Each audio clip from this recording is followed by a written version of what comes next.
요한복음 19장 내가 목마르다라는 제목으로 말씀 전하겠습니다. 본문에서는 고통입니다. 무엇인가 갈증입니다. 예수님은 목이 마르다라고 이야기하십니다. 어떠하느냐, 예수님은 십자가에서 피를 흘리게 됩니다.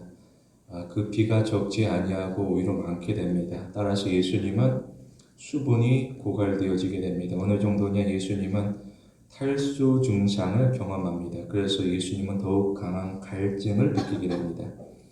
이게 무슨 말인가? 예수님은 사랑입니다. 과연 하나님은 어떤가? 하나님은 완전합니다. 따라서 하나님은 갈증을 느끼지 않습니다. 그런데 사람은 어떤가? 사람은 연약합니다. 그래서 사람은 갈증을 느끼게 됩니다. 특별히 예수님은 죽어가는 사람으로서 갈증을 느끼게 됩니다. 이와 관련하여서 성경이 교훈하게 됩니다. 뭐라고 그러느냐? 예수님은 하나님이고 또 예수님은 사람입니다. 골로새서에 보게 되면 그 안에는 신성의 모든 충만이 육체에 거한다라고 알리고 있습니다. 이처럼 예수님은 신성을 가지고 또한 예수님은 인성을 가지게 됩니다. 여기에는 남다른 의미가 있게 됩니다. 어떠하느냐? 예수님은 신자를 구원하게 됩니다. 이를 위하여서 예수님은 신자를 대신하여 죽으시게 됩니다. 특별히 예수님은 신자의 죄값을 대신 지불하기 위하여서 신자와 같은 사람이어야만 합니다. 골로새서에 보게 되면 그 아들 안에서 우리가 구속 곧 죄사함을 얻었다라고 알리고 있습니다. 그리고 고린도 전서에 보게 되면 사망이 한 사람으로 말미암았으니 죽은 자의 부활도 한 사람으로 말미암았도다. 아담 안에서 모든 사람이 죽은 것 같이 그리스도 안에서 모든 사람이 생명을 얻으리라라고 알리고 있습니다. 그런데 누군가는 이에 대하여서 외면합니다. 왜 그러하느냐? 십자가가 부정하기 때문입니다. 이게 무슨 말인가? 예수님은 그저 부정한 죄수에 불과하게 됩니다. 그래서 예수님은 십자가에서 고난을 당하게 됩니다. 그리고 예수님은 십자가에서 잔인한 죽음에 처하게 됩니다. 따라서 사람은 십자가에 달린 예수님을 바라보면서 수치스럽게 여기게 됩니다. 고린도 전서에서는 우리는 십자가에 못 박힌 그리스도를 전하나니 유대인에게는 거리끼는 것이고 이방인에게는 미련한 것이라고 알리고 있습니다. 특히 사람이 보기에 이것은 내가 바라는 구원이 아닙니다. 다시 말해 승리가 아니라 패배가 되어지게 됩니다. 이처럼 사람은 예수님의 십자가 구원에 대하여서 도리어 부끄러워하게 됩니다. 그러나 신자는 주님이 당하신 고난을 부끄러워하지 않습니다. 오히려 신자는 고난에 참여하게 됩니다. 무엇인가? 신자는 자기를 부인합니다. 그리고 자기 십자가를 지고 주님을 따르게 됩니다. 특히 신자는 주님이 지신 십자가를 자랑스러워하게 됩니다. 신자가 신앙을 지키게 되면 상급으로서 생명이 주어지게 됩니다. 이것은 설마라는 것이 아니라 약속이 되어지게 됩니다. 어떠하느냐? 하나님께서 약속하셨고 또 나아가 하나님께서 약속을 지키시게 됩니다. 그런데 혹 하나님께서 약속하시는데 하나님께서 약속을 지키시지 아니하시면 그때의 신자는 소망이 전부 사라질 것입니다. 이에 대하여서 사람이 억울함을 느끼게 됩니다. 그래서 사람이 하나님에게 약속의 이행을 요청하게 됩니다. 그런데 하나님이 사람의 간구에 대하여서 외면하면 아무런 소용이 없게 됩니다. 이처럼 약속이라는 것은 사람이 아니라 하나님에게 전적으로 의존하게 됩니다. 유의할 것은 하나님은 신자를 외면하지 않는다라는 것입니다. 오히려 사람들이 하나님을 외면하게 됩니다. 우리는 하나님을 의지하게 됩니다. 하나님이 신자를 선택하시게 됩니다. 이것은 조건 없는 사랑을 의미하게 됩니다. 어느 누구도 하나님의 선택을 방해할 수 없습니다. 그리고 우리를 향한 하나님의 구원은 결코 실패할 수가 없습니다. 다시 말하여서 하나님의 선택은 이미 우리에게 완전한 안전을 보장하게 됩니다. 이처럼 하나님의 약속이라는 것은 영원히 견고하게 됩니다. 그러므로 우리가 무엇할 것인가? 우리는 하나님의 은혜에 대하여서 감사하게 됩니다. 우리는 교만할 수가 없습니다. 우리가 자신을 돌아볼 때에 과연 내가 하나님의 약속을 받을 만한 자격이 있는 것인가? 그렇지 않습니다. 우리는 한없이 부족할 뿐입니다. 그런데 주님은 우리가 죄 가운데 머무는 것을 원하지 않습니다. 오히려 하나님은 우리를 위하여서 십자가로 나아가시게 됩니다. 그리고 여전히 우리는 하나님의 긍휼에 붙들리게 됩니다.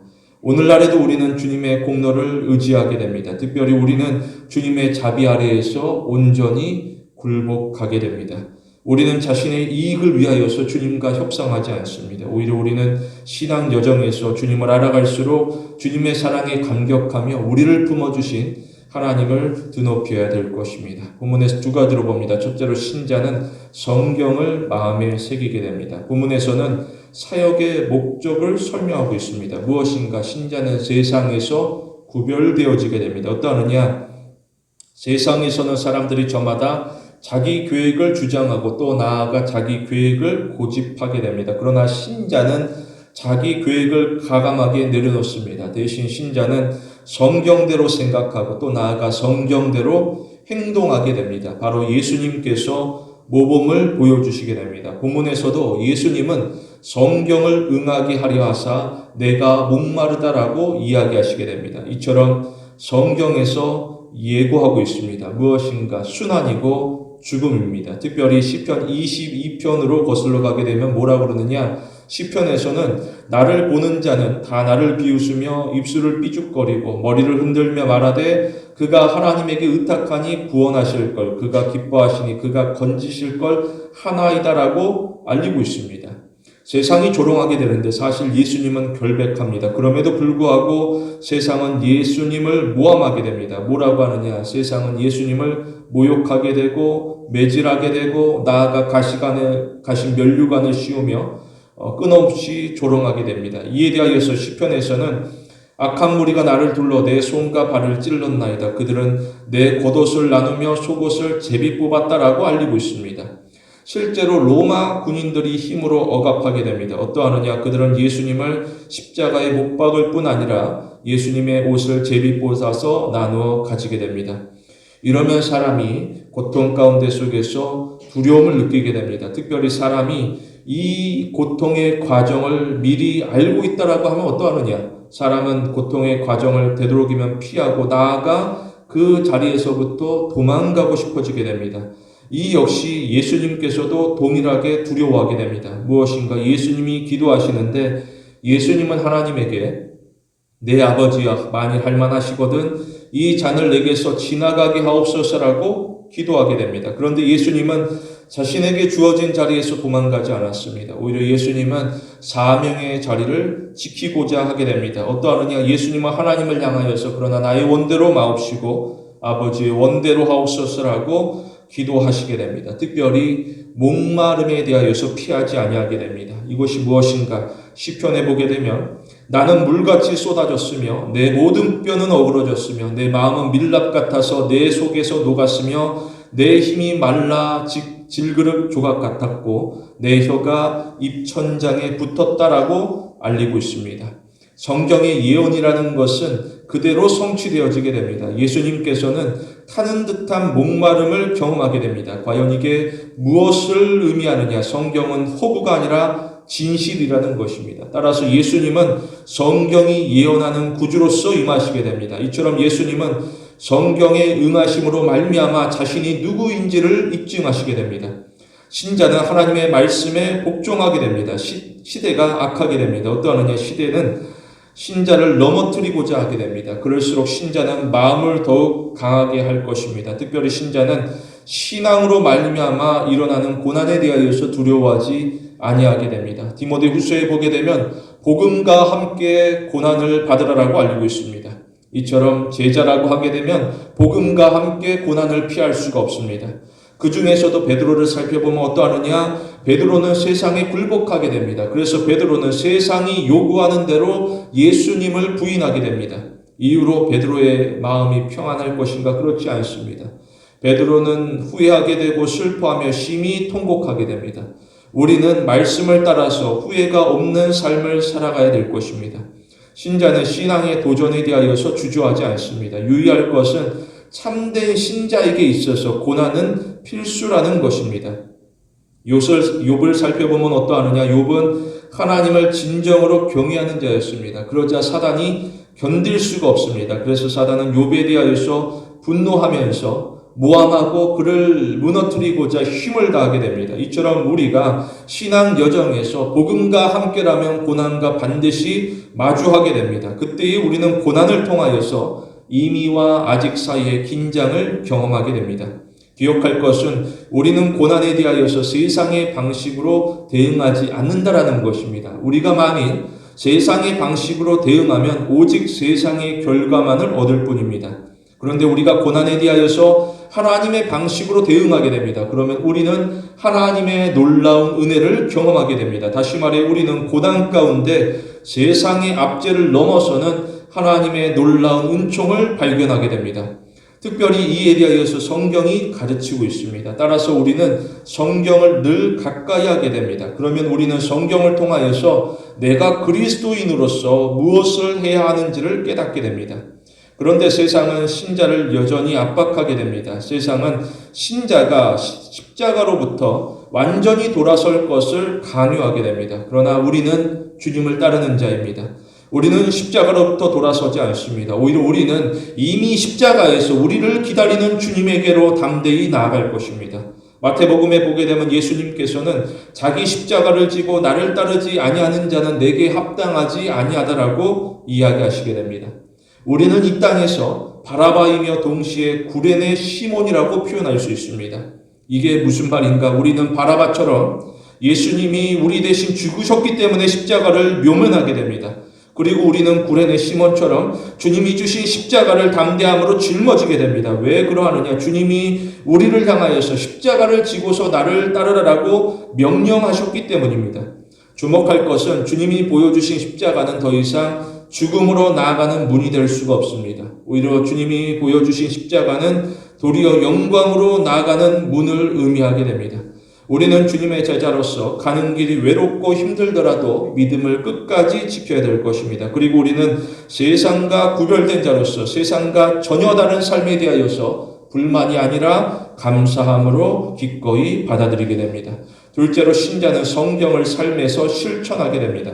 본문에서는 사역의 또 다른 목적을 설명하고 있습니다. 무엇인가? 신자는 하나님을 위하게 됩니다. 본문에서는 예수님이 모든 일을 이미 이루신 줄을 아시고 내가 목마르다라고 이야기하시게 됩니다. 여기까지 오기까지 그 과정은 매우 험난하게 됩니다. 어떠하느냐? 예수님은 부당하게 체포를 당하셨고 불법으로 재판을 받으셨으며 신문을 당하시게 되고 고문을 받으시게 됩니다. 그리고 십자가를 짊어지게 되고 또 나아가 십자가에 매달리게 됩니다. 혹 사람이 문제를 만나게 됩니다. 무엇하느냐? 사람들이 모이게 되고 회의하게 되고 그리고 대안을 마련하게 됩니다. 그러면서 상황에 따라서 대응하게 됩니다. 그런데 예수님은 어떠하느냐? 예수님은 철저히 혼자이게 됩니다. 아무도 도와주지 아니하게 되고 고독한 중에 외로움을 느끼게 됩니다. 그럼에도 예수님께서는 그 과정 가운데 홀로 참고 견디시게 됩니다. 이것은 분명 쉬운 일이 아닙니다. 너무나도 어려운 일이 되어지게 됩니다. 그런데 신자가 그 고통의 과정 가운데 속에서 도리어 용기를 가지게 됩니다. 무엇하느냐? 신자는 주님을 바라보면서 선한 일을 행하게 됩니다. 이로써 신자는 두려움을 극복하게 됩니다. 예를 들어서 부모를 살펴보게 됩니다. 어떠하느냐? 혹 자녀가 위험에 처하게 됩니다. 그러면 부모는 오직 자녀를 위하여서 그 자녀를 구하기 위하여서 싸우게 됩니다. 이처럼 부모는 내가 아무리 두렵다라고 할지라도 자녀를 위해서라고 한다면 기꺼이 두려움을 극복하게 됩니다. 신자도 동일하게 됩니다. 무엇인가? 신자는 부르심을 받았습니다. 따라서 신자는 주님의 사명을 위하여서라고 하게 되면 기꺼이 헌신하게 됩니다. 이처럼 신자는 하나님에게 충성하면서 두려움을 극복하게 됩니다. 그런데 십자가라는 것은 만만치 않습니다. 따라서 로마가 십자가를 활용하게 됩니다. 로마는 십자가로 위협하면서 수많은 사람들을 자신 앞에 무릎 꿇게 만들게 됩니다. 어떠하느냐? 십자가는 언제나 하나의 선택을 제시합니다. 그러면서 하나의 결정을 강요하게 됩니다. 그게 무엇인가? 굴복입니다. 내 앞에 엎드리라는 것입니다. 특별히 하나님의 존재에 대해서도 억압하게 됩니다. 세상은 하나님은 없다라고 주장합니다. 세상이 바라볼 때 사람들이 그저 속고 있을 뿐입니다. 그래서 사람들이 예수님을 향하여서 뭐라고 하느냐? 사람들은 예수님을 향하여서 만일 너가 하나님의 아들이거든 자기를 구원하고 십자가에서 내려오라라고 말하게 됩니다. 지금도 예수님께서는 위험에 처하시게 됩니다. 본문에서 두 가지로서 외적인 위협과 그리고 내적인 두려움에 처한 것을 살펴볼 수 있습니다. 이때야말로 하나님께서 개입하셔야 될 것입니다. 그러나 여전히 하나님께서는 개입하지 아니하시게 됩니다. 오히려 하나님께서는 침묵하시게 됩니다. 이러한 상황 가운데 놓여지게 되면 교인은 실망하게 되고 또 나아가 분노하게 됩니다. 어떠하느냐? 교인은 내가 힘들 때에 과연 하나님께서 무엇을 하시고 계신 것이냐고 항의하기도 합니다. 이처럼 교인은 자신이 당하는 고통뿐만 아니라 오히려 고통 가운데 하나님의 부재로 말미암아서 더욱 힘이 들고 괴로워하게 됩니다.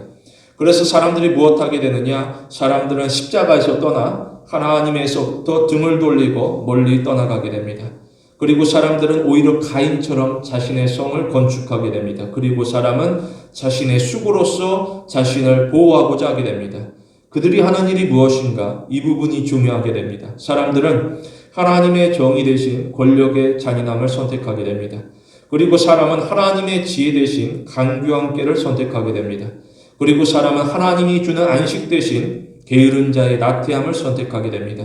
그리고 사람은 하나님의 풍성함 대신 부유한 자의 사치를 선택하게 됩니다. 그리고 사람은 하나님의 공정함 대신 분노하는 자의 보복을 선택하게 됩니다. 이것이 이 땅의 삶의 방식이고 우리가 성경에서 살펴보게 되면 그것이 바로 유대인이고 로마인의 방식이라는 것을 알 수 있습니다. 그들은 하나가 될 수 없음에도 불구하고 하나가 되어서 예수님을 대적하게 됩니다. 다시 말해 그들은 자신이 수고하여 쌓아올린 성을 어떻게 해서든 지키고자 노력하게 됩니다. 그런데 예수님은 그들과 맞서 싸우지 아니하시게 됩니다. 그렇다고 하면 이것이 예수님에게 있어 능력이 없어서 그런 것인가? 그렇지 않습니다. 오히려 예수님은 자신의 능력을 주장하는 것이 아니라 하나님께서 나를 부르신 그 하나님의 뜻에 전적으로 순종하고자 하게 됩니다. 이에 대하여서 사단은 집요하게 파고들게 됩니다. 무엇하느냐? 세 가지 시험으로서 예수님을 흔들게 됩니다. 예수님이 어떠하느냐? 매번 시험의 때마다 오히려 하나님의 다스리심을 강조하게 됩니다. 결국 하나님이 불의한 자들을 심판하실 것입니다. 죄인은 하나님의 진노를 피할 수가 없습니다. 다시 말해 죄인은 진노의 날을 맞이하게 됩니다. 따라서 신자는 세상이 끝날까지 이르도록 인내해야 될 것입니다. 우리는 임박한 시험을 그리고 임박한 심판을 두려워하지 않습니다. 특히 우리는 고통 중에서도 하나님의 뜻을 억지로 왜곡하지 않습니다. 오히려 우리는 고통 가운데 속에서도 역사의 주인 되시는 하나님을 온전히 신뢰하게 됩니다. 그러면 우리는 길을 잃지 않습니다. 이미 하나님께서는 우리가 가야 할 길을 아시고 친히 인도하시게 됩니다. 다시 말해 우리가 푸른 초장 쉴만한 물가에 이르기까지 하나님은 한순간도 한시도 쉬지 아니하시고 일하시게 됩니다. 따라서 우리의 삶의 목표라는 것은 나의 성공이나 나의 승리가 아닙니다. 오히려 우리의 삶의 목표라는 것은 하나님을 향한 희생과 온전한 겸손이 되어지게 됩니다. 비록 세상에서 많은 사람들이 자신이 정한 목표를 이루기 위하여서 달려가게 됩니다. 그러나 우리는 감히 비교할 수 없는 하나님이 정하신 목표를 향하여서 전진해 나아가게 됩니다. 우리는 이미와 아직 사이의 긴장 가운데 속에서 미래를 확신하는 우리 장차의 은혜를 확신하는 기대를 가지게 됩니다. 그리고 우리는 하나님의 약속에 기초한 기대를 비추어서 우리의 현재를 해석하게 됩니다. 그러면 우리는 현재의 상황, 심지어 내가 당하는 고통, 나아가 십자가의 고난이라 할지라도 새로운 관점에서 보게 됩니다. 어떠하느냐? 이전까지 십자가라고 하게 되면 죽음과 절망을 상징하게 됩니다. 따라서 사람은 십자가 앞에서 좌절할 수밖에 없게 됩니다. 그러나 이후로는 십자가는 생명과 소망을 상징하게 됩니다. 신자는 십자가 앞에서 감사하며 찬송하게 됩니다. 이처럼 주님의 십자가는 우리에게 있어 죽음을 통한 생명 또 나아가 상실을 통한 회복을 제시하고 있습니다. 오늘도 우리는 못자국 난 주님의 손을 붙잡고서 사명의 길을 걸어가게 됩니다. 우리 모두 우리에게 주어진 현재의 삶에 최선을 다하는 성도가 되길 원합니다. 사람은 고난 앞에서 자신의 본 모습이 드러나게 됩니다. 따라서 신자는 고통, 곧 십자가는 위기만으로 끝난 것이 아니라 오히려 기회로서 주어지게 됩니다. 우리는 십자가 앞에서 우리 자신의 믿음을 드러내야 될 것입니다. 예수님이 어떠하느냐?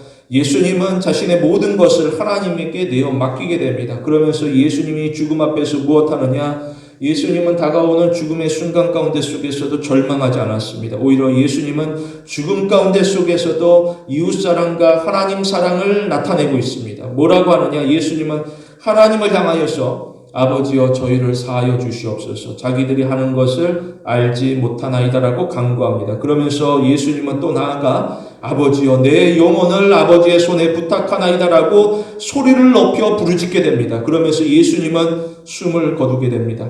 사실 예수님이 처한 이 십자가라는 것은 매우다도 잔인하고 부당하게 됩니다. 왜냐? 예수님은 죄가 없기 때문입니다. 그래서 재판관인 빌라도 역시 무죄를 선언하게 됩니다. 이것이 한두 번이 아니라 3번에 이르도록 그는 무죄하다라고 선언하게 됩니다.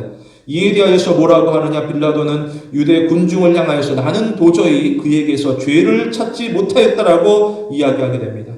그런데도 유대인들은 빌라도를 압박하였고 그러자 결국에 가서 빌라도는 세상의 압박 가운데 속에서 도리어 불의의 재판관이 되어서 예수님에게 십자가형을 선고하게 됩니다. 그런데 결국에 이르게 되면 모든 사람들이 하나님 앞에 설 것입니다. 그때의 사람들은 판결을 기다리게 됩니다.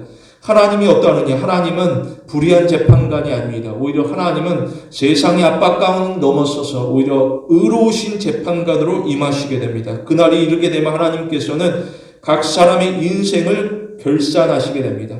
그날이 이르게 되면 죄인에게 있어서는 공포이고 신자에게 있어서는 소망이 되어지게 됩니다.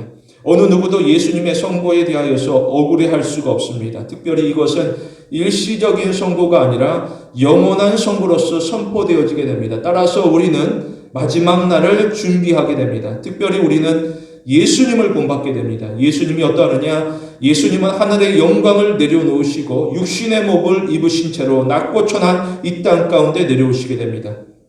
여기서 예수님의 관심이라는 것은 육체의 고난이라든지 자신의 낮아짐이 아니었습니다.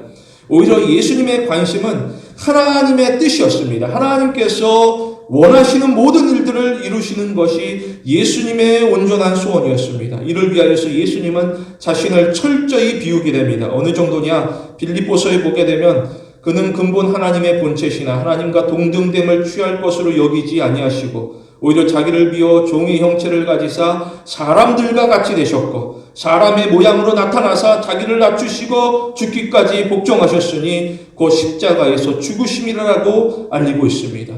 우리는 하나님의 일꾼입니다. 따라서 우리는 수동적으로 일하는 것이 아니라 능동적으로 일하게 됩니다. 어느 정도냐? 고린도전서에 보게 되면 맡은 자에게 구할 것은 충성이라고 알리고 있습니다. 따라서 우리가 할 일이 무엇인가? 우리는 다른 사람의 잘못을 비난하는데 만족하지 않습니다. 오히려 우리는 주님의 공동체, 사랑하는 교회를 굳게 세우는 일에 힘을 기울여야 될 것입니다. 특별히 우리는 개개인이 경건에 이르기를 연습해야 됩니다. 디모데전서에 보게 되면 너희는 경건에 이르기를 연습하라라고 알리고 있습니다. 유의할 것은 우리가 이 과정 가운데 속에서 신앙 여정 가운데 속에서 희망과 절망 사이를 수시로 왔다 갔다 한다라는 것입니다. 과연 우리가 그때에 무엇할 것인가? 우리는 시련을 견뎌야 됩니다. 그리고 우리는 하나님을 위하는 희생을 마다하지 않아야 됩니다. 또 나아가 우리는 하나님께서 정하신 규범을 따라서 성실하게 행동해야 됩니다. 이처럼 우리는 하나님의 거룩하심을 단순히 말로서가 아니라 행동으로서 우리의 삶에 반영해야 될 것입니다. 우리는 파멸의 한순간 가운데 속에서도 끈질긴 희망을 가지게 됩니다. 우리는 진리 가운데 깨어 반응하게 됩니다. 그리고 우리는 하나님이 주신 기회를 놓치지 아니할 것입니다. 그러면 우리는 하나님이 일찍이 예비하신 놀라운 기쁨과 마주하게 됩니다. 특히 우리는 단지 우리에게 주어진 하나님의 약속으로 말미암아서 내가 기뻐하는 것을 넘어서서 약속의 하나님이 기뻐하시도록 충성해야 될 것입니다.